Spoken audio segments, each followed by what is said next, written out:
Hi all, I have another very interesting encounter to show you today. Stockfish against Leela. This is in the ChessCon Winter Classic final, which is 10 minutes with a 10-second increment.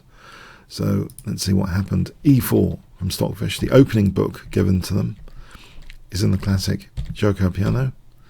So we have here black playing now knight f6, c3, a6, a4, black castles, rook e1, bishop tucks away on a7, knight bd2, and now knight g4 hitting that soft spot.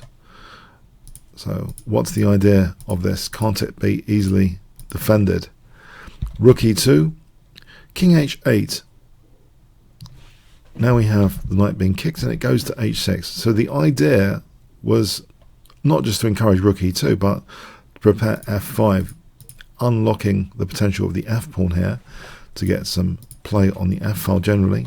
b4, f5. Now we have knight h2, f takes e4. One slight downside with this approach of opening that semi-open f file is that white also has now semi-open d file pressure, which could be handy. We see queen f6, knight d f3, queen g6, and now there's one or two threats here. The immediate concern is bishop takes h3. White did actually play king h1, and you might wonder, hold on a sec, isn't there a tactic for white here if bishop takes h3? Can't white play this, knight h4? Actually here, there's queen takes e4 hitting the loose bishop on c4. So this ends up being very nice for black. And also, by the way, instead of king h1, knight h4 immediately, it seems queen g3 is pretty strong, converging all the pressure on f2 here. And what does white do? If, say this, then bishop takes h3 now. And here, actually, black can tactically handle things nicely. For example, like this, with a big advantage. So, king h1, a5, and this is very interesting for trying to get this key dark square, the c5 square, if white plays b5. White is not tempted to do that. White played queen d2, keeping things solid here, protecting actually b4 as well, indirectly, but also queen g5 is on the card sometimes. If b5 had been played, the c5 square is very nice for black, so knight d8. Say this position, black ends up protecting things. I know the knight's on the back row, but this actually springs back with a vengeance. Black's getting a small edge here at least. That c5 square could be very useful in the future. So we have actually queen d2, just keeping the tension here, not playing b5. Knight g8, and now b5 here, so relieving the pressure on b4, so this queen can actually move. And it doesn't actually go to g5. Now Leela obliges with the queens coming off. Now we have knight f6. Now this is taken actually, so that's an interesting decision. By giving up the dark squared bishop, quite often there's a light square strategy. Here you can imagine potentially if a knight manages to somehow get to d5, this is going to be sensitive for c7. And d6 later because of that semi-open file. So it's a very interesting decision to give black, hand black, the bishop pair. Is this dark square bishop going to be useful or not? This is the right way to take it, it seems. On g takes, knight h4 is annoying for black. So keeping the pressure on the f file seems logical. But now we have knight g4. Now black doesn't really want to give up the light square bishop here. So we have actually rook f4, putting some pressure on e4. Knight f(h2), now supporting g4, which means this knight could be heading to e3 to d5 to hit c7. So there's interesting tactics in this position emerging. If white had played rook f1, black's in a comfortable position here. As an example, just to illustrate, black can increase the coordination on the f file and play for e4 pressure. I know the king's there and it looks a bit dangerous, but eventually, yeah, white's cracking here in this position. It seems as though, yeah, black can really build the pressure in this fictional example. So here, if, for example, knight e3, rook takes e4, this position is only even, but black doesn't have to do that. Black can play knight c5 to safeguard the diagonal first, and look at the pressure on e4. It's very awkward for white. Black's getting a big advantage there. So there's a lot of pressure potentially building up on e4 and the f file generally. So we see this move, knight f h2, h5, and this really encourages now, after knight e3, black to take this pawn. So is this a trap being set, a tactical trap? Leela obliges to see the trap effect by taking the pawn. On c6, white will just protect that pawn potentially, and it should be at least even. Even though black's got the dark square bishop, it might be difficult to do stuff with it. So we have that being taken, and now we have bishop d3, and it looks as though this forcing sequence could be nasty after knight d5. So hitting f4 and c7. Now, a shocking move here. I wonder if you can guess, if I give you 5 seconds, starting from now. What does Leela play?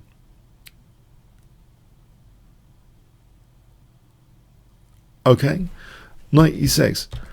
A centre pawn was taken out, which is perhaps worth more than a pawn. Black's bishop pair must be worth something. It's these factors which make this a very interesting exchange sacrifice for just one pawn.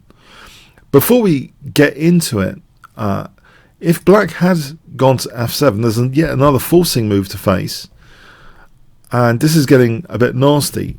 If, for example, here, well, let's have a look at rook d7. It runs into, it seems, bishop e8. And so if black is really losing c7, this is horrible, because now d6 and that frontal pressure on d6. So this is going to be horrible. White's getting a big advantage. So this seems to be a virtually forced exchange sack, given the nature of the forcing moves coming up here. So knight e6, very interesting. Knight takes, rook d2, and that bishop is snapped off. So it really is a raw bishop pair without any counterpart bishop for either. Bishop e6, and we have potential central pawn mobility.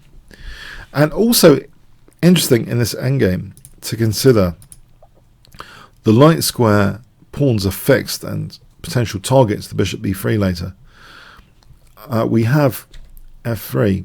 Okay, that weakens the diagonal. Rook f8, and that looks as though that pivot point f4 is handy to hit a4, for example. Knight f1. h4 fixes down white's pawns first before doing anything. Rook drops back. Now rook f4 looking at a4. It looks as though white's really tied down, and there might even be bishop b3 potentially. This is addressed anyway with knight d2 holding b3. King h7, rook e1, and the king comes towards the center. So it's a very interesting position to consider for an exchange sack, because it really looks as though it's not just a bishop pair, the extra centre pawn, but black's king mobility compared to white's king is superior. So there's a whole bunch of little factors which seem to really justify being the exchange down. It's actually very difficult for white to play this, it seems. We have rook e4, and black just welcomes an exchange of rooks with king f5. If, by the way,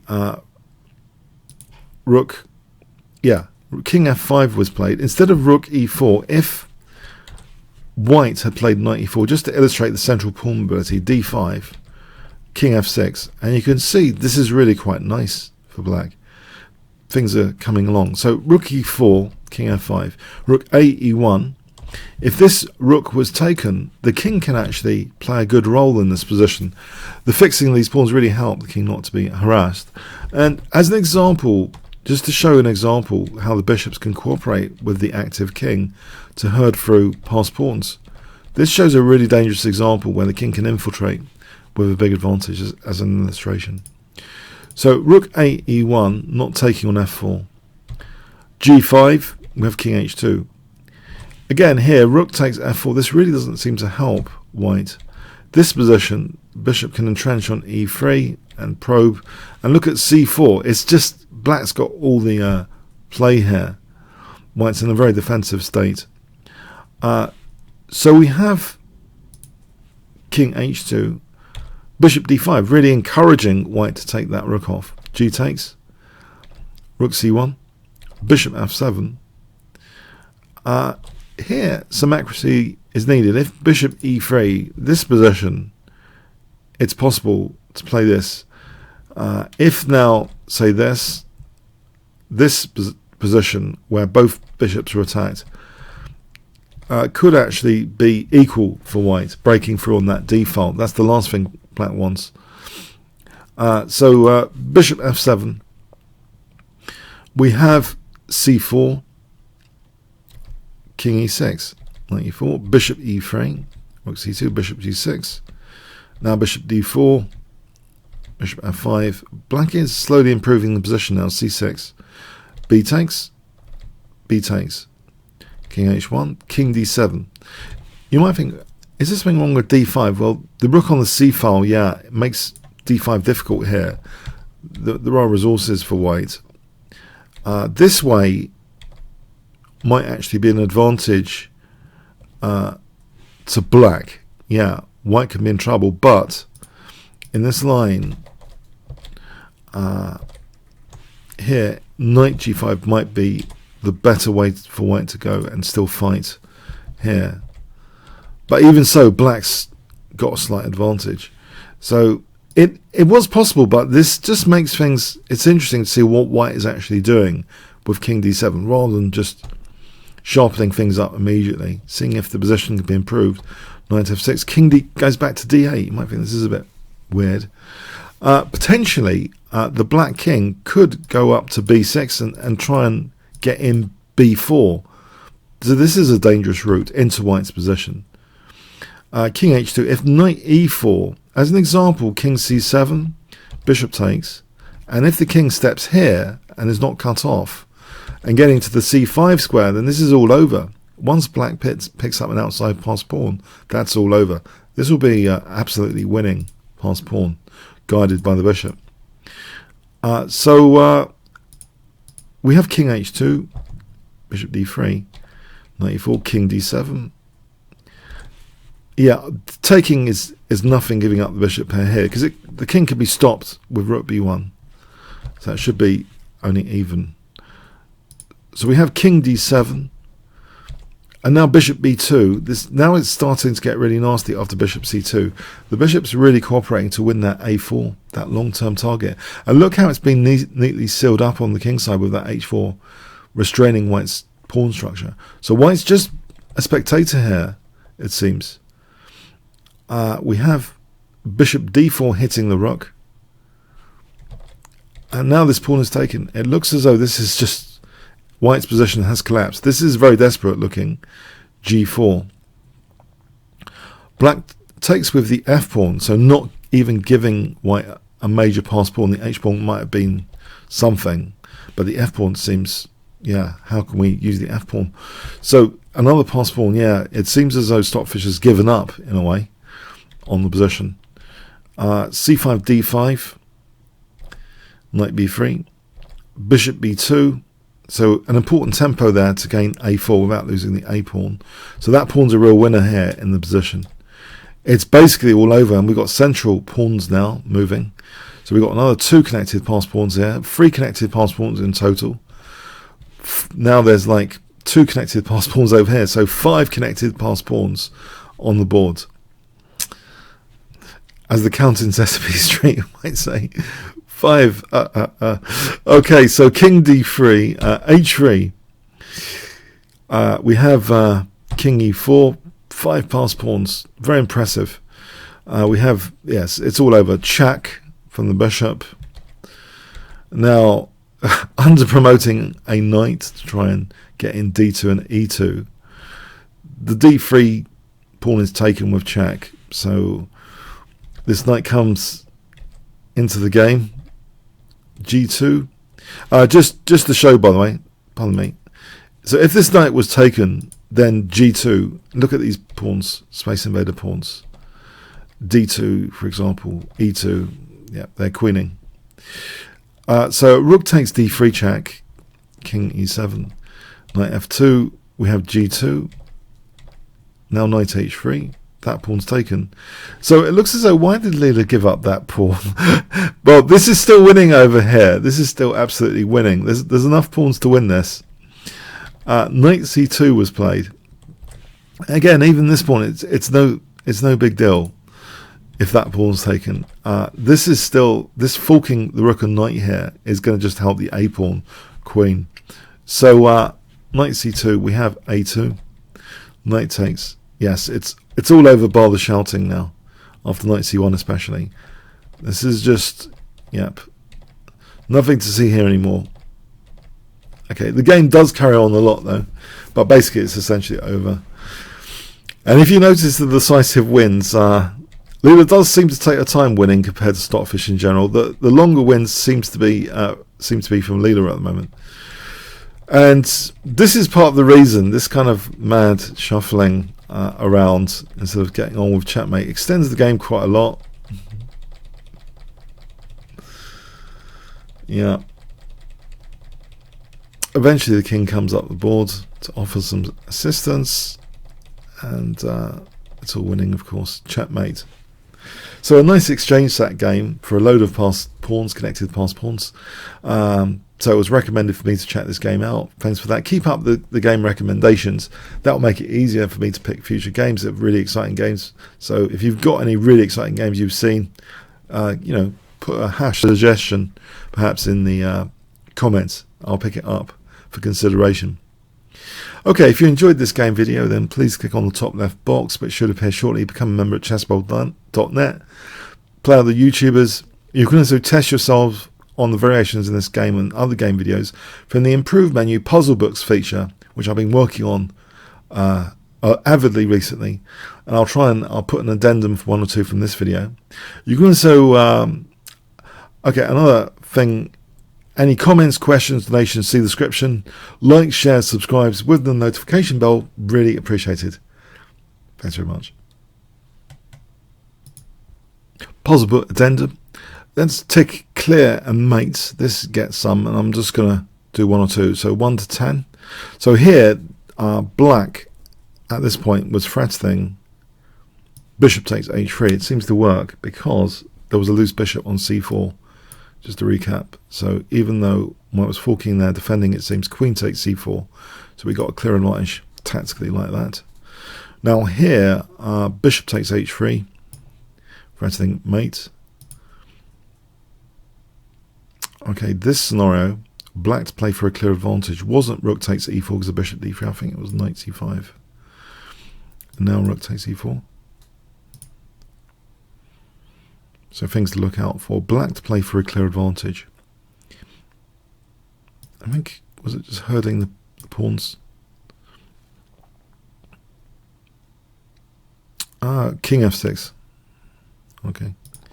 Yeah, the pawns look pretty good. Here, I think taking with the king, actually. Was it the king? Or was it the pawn?